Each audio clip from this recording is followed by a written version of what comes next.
Hi guys, welcome to my YouTube channel Wanderlust with Prakash. आप देख रहे हैं 7वें दिन की रामलीला। पिछले ब्लॉग में आपने देखा विभीषण जी रावण को समझाते हैं कि भैया श्री रामचंद्र जी से बैर छोड़ दीजिए, माता सीता को उनको वापस कर दीजिए। तो रावण विभीषण जी को लात मार के वहां से निकाल देते हैं। तो विभीषण जी के पास रामचंद्र जी के शरण में जाने के अलावा और कोई दूसरा रास्ता नहीं बचता है। तो आइए देखें रामचंद्र जी विभीषण को अपनाते हैं या ठुकराते हैं।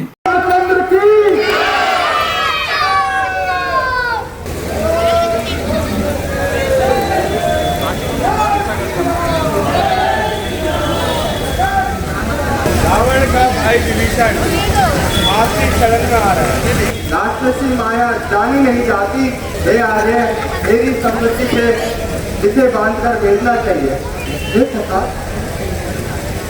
कोई भी यदि हमारी शरण में आता है हम उसे अवश्य शरण देते हैं, चाहे वह कोई शत्रु ही क्यों ना हो।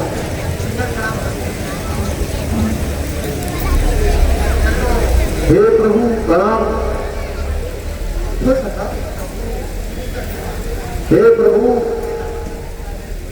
मैं रावण का छोटा भाई विभीषण हूं।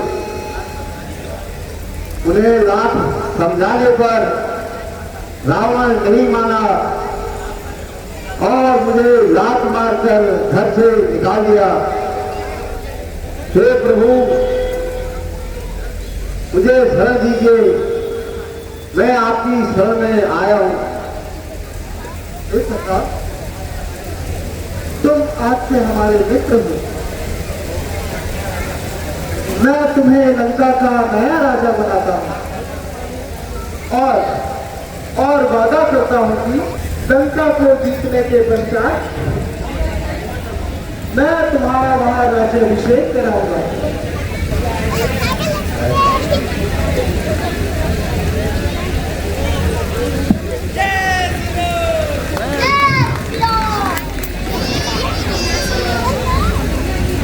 हे सखा, अब शुभ मुहूर्त आ गया है। अब हमें शीघ्र ही समुद्र में पुल बनवाना चाहिए। माता लक्ष्मण, अब मुझे यह बताओ कि तुम सबने क्या ठहराया है। देखो, उस अद्भुत रावण ने क्या चक्र चलाया है। कहाँ बीत चुके दिन बहुत और वह युद्ध करने नहीं आया है। लंका के द्वार बंद है और जो भेजना इसका पाया है। दरवाजे बंद किए होंगे, मत समझो वह डरता होगा कि वो सेनापतियों से मंत्रणा करता होगा। कुछ दिन देखे और रहा, यह राजनीति बदलाती है। सत्र को बंधन करने के लिए कुछ मोहलत को दे दी जाती है। मैं राय देता हूँ, एक दूत का कार्य तुम करो। जिस ढंग से यह मालूम करे उसके दिल के अंदर है क्या। यदि किसी प्रकार संधि हो तब तो विचार यह सुंदर है।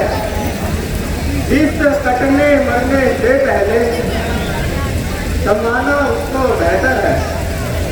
हे कृपानिधान, मेरे विचार युवराज अंगद को दूत बनाकर भेजना चाहिए। हे अंगद, तुमको हम हृदय से निज पुत्र समान समझते हैं और भय है तुमको भेजने से, इसलिए भेजने से डरते हैं। फिर उचित नहीं है यह कार्य एक राजपुत्र शहजादे से। इस कारण हम यह कहते हैं। अब तुम भी कहो कुछ इरादे से। हे भगवान, जिस पर कृपा आपकी हो, है जाके लड़े रास्ता चलकर। निर्भय हो, है नहीं उद्यान चल से स्थान चलकर। जल से हो कार्य जनार्दन का। इससे बढ़कर कोई मान नहीं। युवराज आपका दूत बने, इससे घटती कोई शान नहीं। यह तो फिर जाहिर होगा मैं लायक हूँ या नालायक हूँ। हे दीनानाथ आप आज्ञा दे, मैं वहां जाने को सार्थक हूँ। युवराज, युवराज हमारी बात तो सुनो,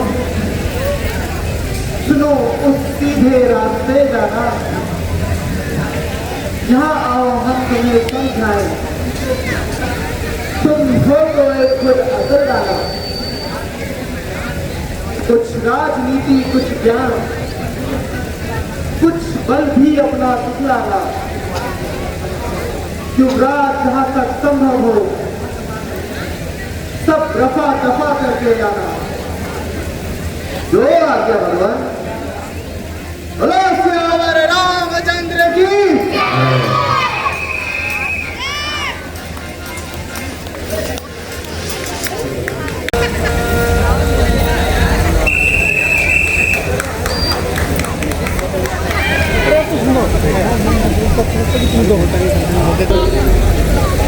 बोलो श्यावर रामचंद्र की।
बाबा नहीं ना है, घाटी राजकुमार का है,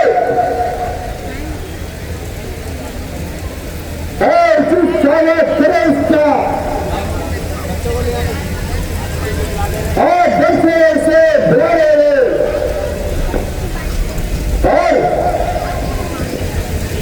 और दिल बड़ी चतुराई से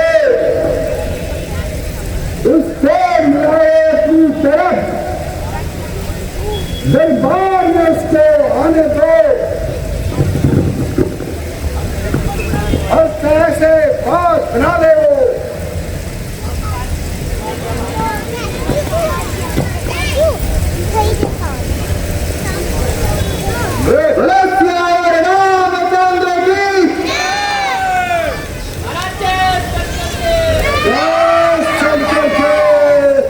तो अगले ब्लॉग में देखिए एक ऐसा संवाद जिसे सुनकर आपके रोंगटे खड़े हो जाएंगे। अंगद रावण का ऐतिहासिक संवाद जिसमें शब्द भी हथियार बन जाते हैं। और ये संवाद सिर्फ बातचीत ही नहीं है बल्कि इसमें साहस, बुद्धि और आत्मविश्वास की पराकाष्ठा है। तो मिलते हैं अगले ब्लॉग में अंगद रावण संवाद के साथ। तब तक स्वस्थ रहें, मस्त रहें। मेरे चैनल को सब्सक्राइब करें और वीडियो को लाइक शेयर करते रहें ताकि आपके मनपसंद प्रोग्राम आप तक पहुंचते रहें। Thank you for watching.